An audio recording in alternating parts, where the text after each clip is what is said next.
Okay, it's 5 o'clock. I'd like to call the meeting to order with a roll call, please. Thank you, Mr. Chairman. Legislator Frost, Here. Legislator Calamus, Here. Legislator Mosier. Here. Legislator Leindecker, Here. Legislator Nortz, Here. Legislator Morahan. Here. Legislator Leviker, Here. Legislator Osborne, Here. Legislator Nellenbach, Here. and Legislator Dahlhoff. Here, would everyone please stand for the invocation and the pledge? Legislator Kalmus will lead us in the invocation.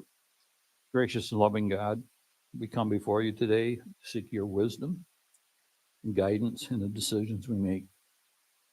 And as we approach Thanksgiving this week, as families gather, let us all be thankful and grateful for what we have and also conscious of the people that have less.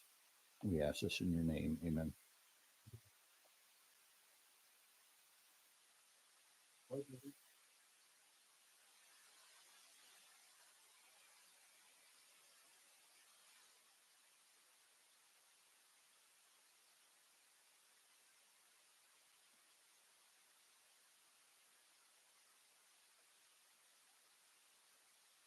Now I'm going to open a public hearing on the 2025 tentative Lewis County budget. Would anyone like to speak from the audience on the proposed budget?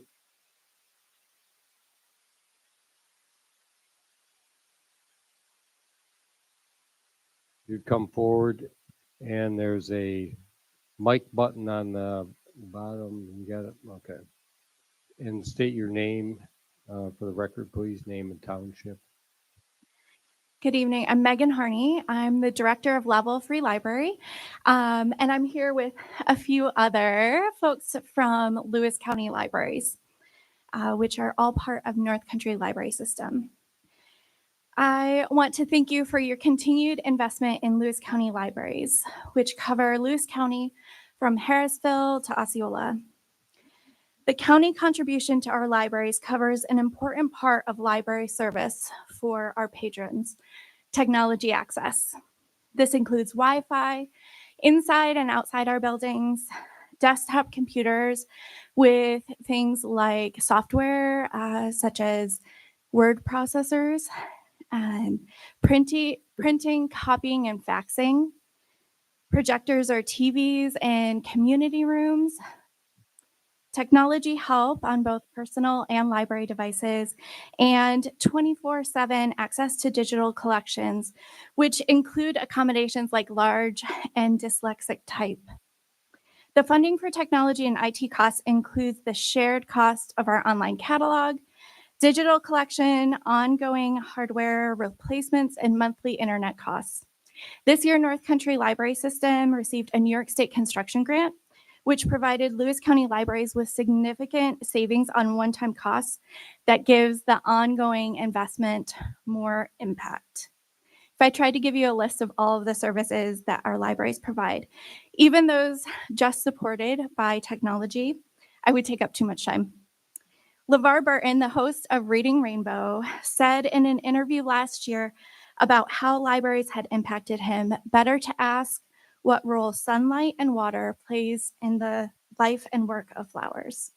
Thank you for serving our county, the investment in libraries, and your time tonight. Thank you, Megan, and I'd like to thank all the libraries in our county for the services that you provide to the community. Thank you. Is there anyone else that would like to comment on the budget? You would come forward, sir, and please state your name and township for the record. My name is Donald Arthur. I'm a lifelong resident of Lewis County, county retiree, and admittedly somewhat concerned and frustrated taxpayer. I am concerned at what I perceive as a growing lack of transparency and accountability on the part of my county leaders.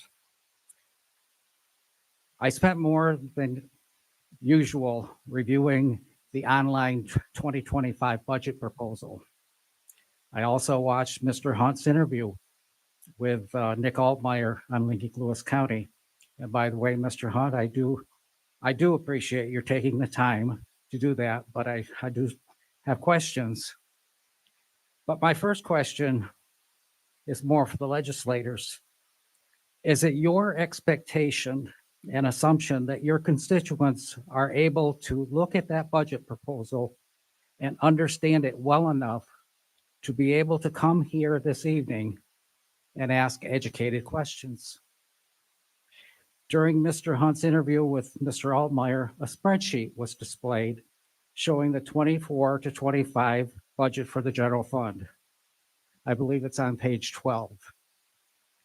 I was able to follow the discussion. However, there were still items discussed that I couldn't find. The county sales tax was discussed. I couldn't find a line item for sales tax. Is that sales tax labeled as non-property tax item?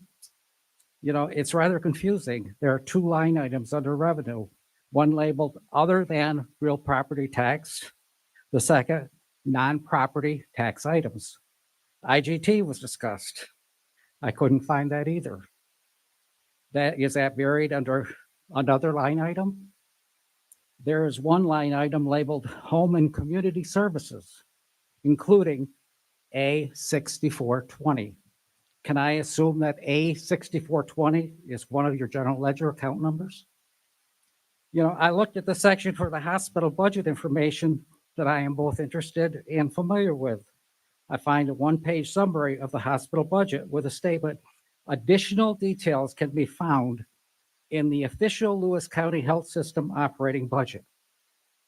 The official budget, I thought that this was a proposed budget. Where is this official budget located? Under lock and key somewhere? Do I need a FOIL request to obtain it?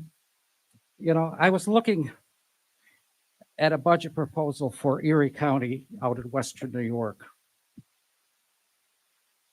I thought it was interesting. They have a whole section entitled Understanding the 2025 Budget.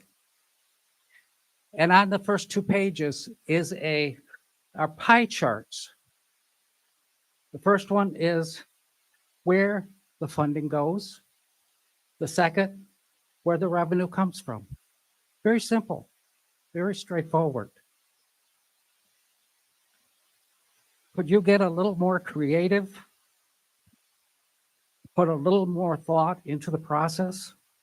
Could you remember your target audience? You know, I do have several questions about the budget, but a lot of my questions I couldn't answer because I don't have all of the information I need.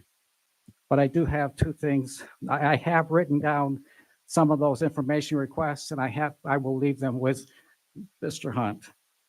But before I get to those, for me, the biggest problem with the budget outline is what's missing, not what's included.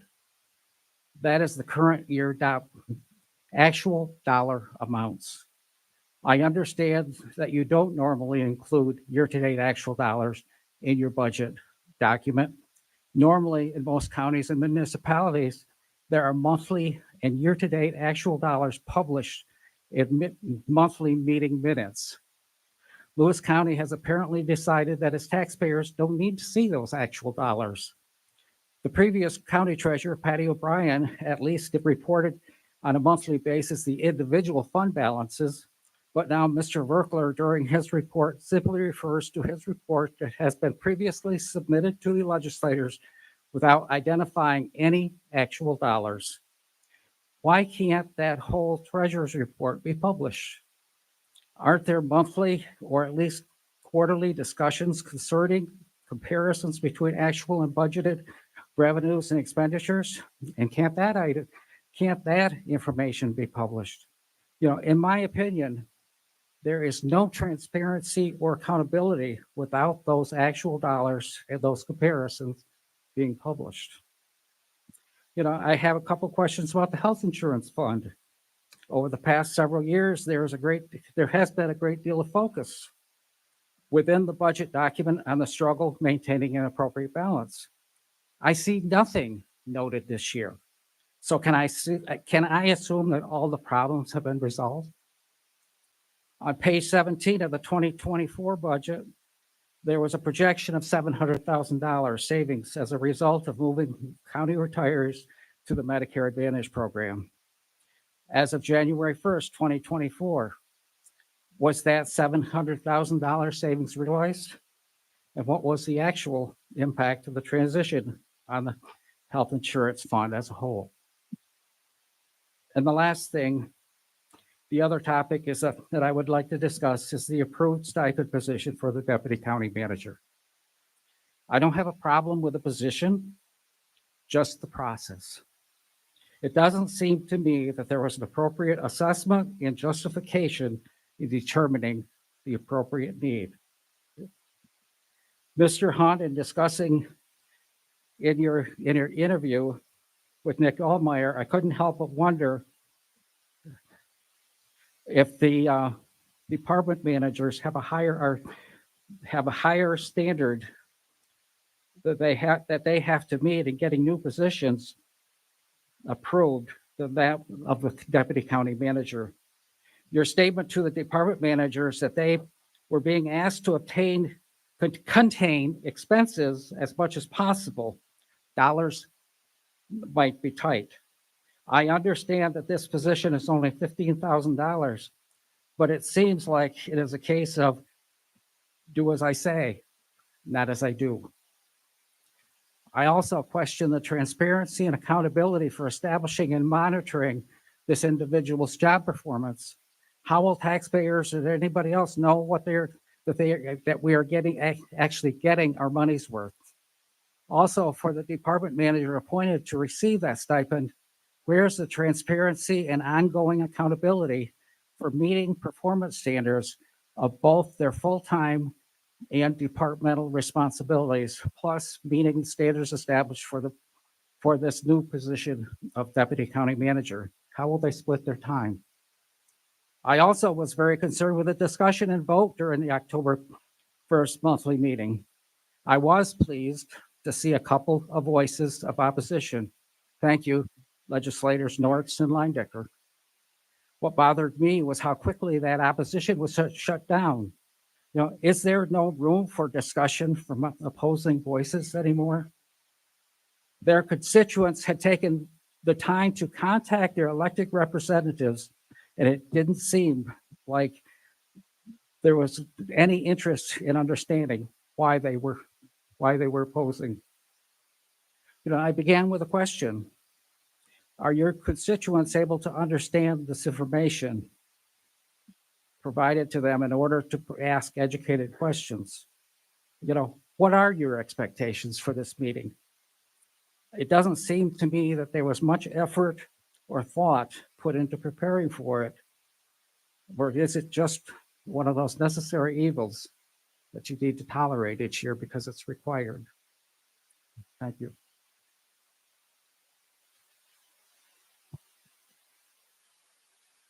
Thank you, Mr. Arthur. A few comments. You have many, many questions there. I'm not going to try to answer them all. But this budget process starts in about July. It's presented to the legislators in the first meeting in November. In this case was November 5th. It's also public at that point and available for any discussion on transparency or any questions that you might have for about 3 weeks, which brings us to today.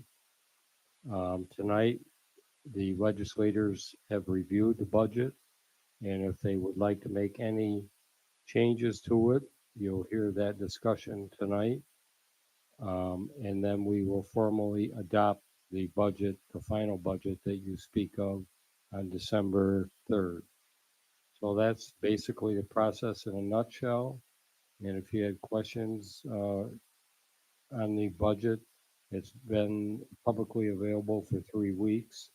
We would and still would be happy to talk with you on any questions that you may have with whatever staff or personnel would be necessary to get the answers for you. So thank you for your comments. I do like your idea of a pie graph. and we may move that forward with the next budget. To your point about the transparency, 100%. I've looked at a number of counties like the one you referenced that do a really good job with their budget and really put it in plain English. Mhm. Government's not good at that, right? We do all of these A161 codes and credits and debits, and it makes it really hard to follow. What's happening right now in the industry is that county you referenced is using a software program to create their budget in plain language. We've been looking at that. We've been looking at some processes to do that so that we get out the bureaucratic codes, right? You're looking at spreadsheets that mean nothing, and how do you follow the money through there? So yes, 100%. I agree with those comments, and I appreciate those. Thank you. Is there anyone else that would like to comment on the proposed budget?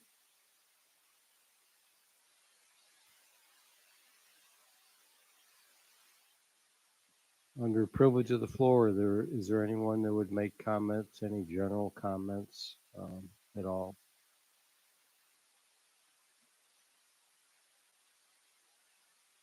I'll ask one more time if anyone would like to comment on the budget. And if I see no interest, we will now close the public hearing on the budget. And we move forward to the report of the Finance and Rules Committee per Rule 6, please, Cassandra. Thank you, Mr. Chairman. The Finance and Rules Committee has met, and they recommend to waive rules to act upon late resolutions. We have a motion to move that. Jessica, second by Herb. Any discussion?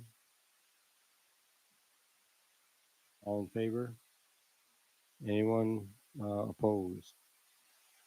That carries. And we will move to resolutions. The first resolution is number 238-2024, and this is a resolution to amend the 2025 tentative county budget regarding Lewis County food pantries one-time payments. By Tom Kelmus, second by Andrea. Any discussion? This is a roll call. Legislator Calamus, Yes. Legislator Leindecker, Yes. Legislator Morahan, Yes. Legislator Nellenbach, Yes. Legislator Frost, Yes. Legislator Mosier, Yes. Legislator Nortz, Yes. Legislator Leviker, Yes. Legislator Osborne, Yes. and Legislator Dahlhoff. Yes. Tom, I believe you have a motion that you would. I'd like to move to amend the 2025 tentative budget by transferring $9,000 from the Recreation, Forestry, and Parks Trail Maintenance account line, Trail NYSORVA fees into the Recreational Forest and Parks Snowmobile account line, snowmobile trails, for equal distribution among the 9 snowmobile clubs in Lewis County, and that this motion be reduced into a resolution for a permanent record. Moved by Tom. Do I have a second? Herb, discussion. Mr. Chairman, please show myself recusing from this resolution due to a conflict.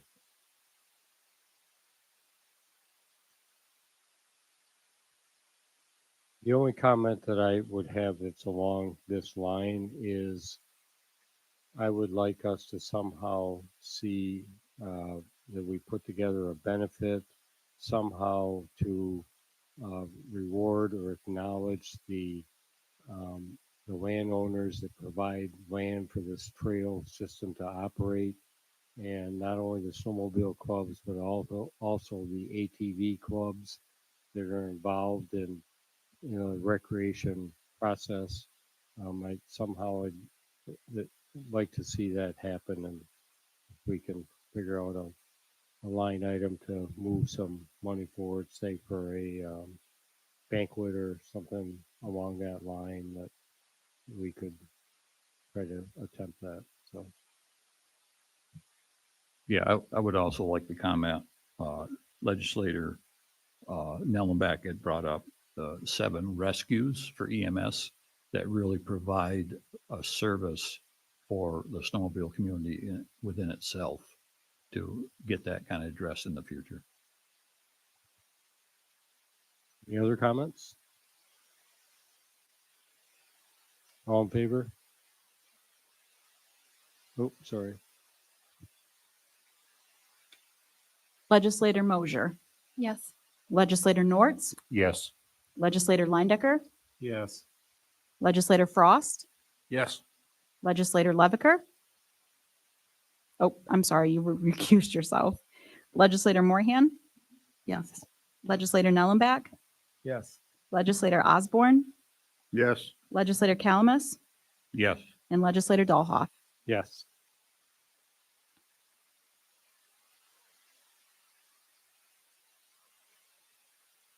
Okay, the next resolution is going to be adopting the budget. It's resolution number 239-2024. And it is a resolution adopting the budget for the fiscal year commencing January 1st, 2025, making appropriations for the conduct of county government and establishing rates of compensation for officers and employees for fiscal year 2025. To move that. Josh, second, Jessica. Discussion. Mr. Chairman, at this time I have to recuse myself because of family involvement in this budget. Reflect that in the minutes, and this is a roll call. Legislator Osborne, Yes. Legislator Frost, Yes. Legislator Nellenbach, Yes. Legislator Calamus, Yes. Legislator Leviker, Yes. Legislator Mosier, Yes. Legislator Moorhan, Yes. Legislator Lindecker, Yes. Legislator Nortz is recused, and Legislator Dolhoff. Yes. The last resolution is number 240-2024, and this is assessing and levying amount of tax called for under the county budget as adopted by the Board of Legislators on the 26th day of November 2024, as provided for under county law. And it says that there be and here be is assessed and levied upon and against taxable property of the county of Lewis liable therefore the sum of $19,929,191. Someone like to move that? Osborne, do I have a second? Jeff? Any discussion? All in favor? Nope, this is a roll call too. No. Legislator Calamus, Mr. Chairman. Yes. Joe, do I have on this one also?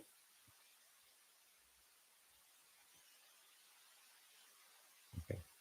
Mr. Chairman, I recuse myself from this vote also. Please show that. for the yes. record. Legislator Lindecker, Yes. Legislator Osborne, Yes. Legislator Leviker, Yes. Legislator Moorhan, Yes. Legislator Nellenbach, Yes. Legislator Frost, Yes. Legislator Mosier, Yes. and Legislator Dolhoff. Yes.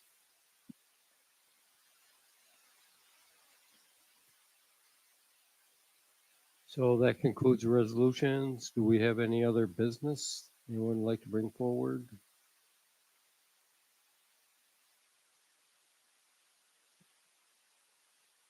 Just keep in mind that we have a meeting on December 3rd and December 19th next month. And with that, motion to adjourn. Herb, do I have a second? Jeff? Discussion? All in favor? Anyone opposed? We're adjourned.